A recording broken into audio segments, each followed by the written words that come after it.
Guys, welcome back to my channel. আর তোমরা দেখছো সুরপা ব্লগস। আশা করি তোমরা সবাই ভালো আছেন, আমি অনেক ভালো আছি। সো আজকে আমি এসেছি আমার বাসাতে। সো এখন আমি যাচ্ছি পার্লারে। সো পার্লারে গিয়ে আজকে কী করছি পুরোটা ভিডিও তোমাদের সাথে শেয়ার করছি। সো ব্লগটা স্কিপ না করে দেখে রাখো। তারপর আমি আর আমার বোনু মিলে বের হয়ে গেলাম যাওয়ার জন্য রাস্তাতে। তারপরে দিকে গিয়ে উঠবো একটা টুকটুকে উঠে চলে গেলাম আমরা পার্লারে। ওই যে এখানে গিয়ে বসে গেলাম। তারপরে প্রথমত আমি গিয়েছিলাম চুলটাকে কালার করার জন্য। তারপরে দিকে চুলটাকে স্পা করলাম, এদিকে থ্রেডিং করলাম। থ্রেডিং করে তারপরে আমার চুলটাকে ওয়াশ করে দেওয়া হয়েছিল। তারপরে দিকে এখানে হেয়ার ড্রায়ার দিয়ে শুকানো হচ্ছে।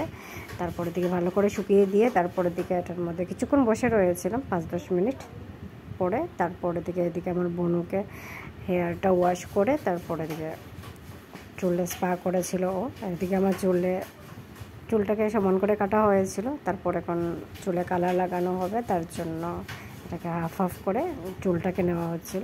তারপরে এদিকে আমার চুলটাকে অল্প অল্প করে নিচ্ছেন ওনারা। ওইগুলোর মধ্যে এখন কালার লাগানো হচ্ছে। প্লাস্টিকের পেপার দেওয়া হয়েছে, পেপার দিয়ে পেপারের মধ্যে চুল রাখা হয়েছে। তারপরে দিকে চুলটাকে এখন কালার লাগিয়ে দেওয়া হচ্ছে। আর আমি এখানে করেছিলাম রেড কালার। সো তারপরে দিকে চুলটা 45 মিনিটের মধ্যে শুকিয়েছে। তারপরে এখন আমি গিয়েছি ওয়াশ করতে। এখানে আমার চুলটাকে ওয়াশ করা হচ্ছে।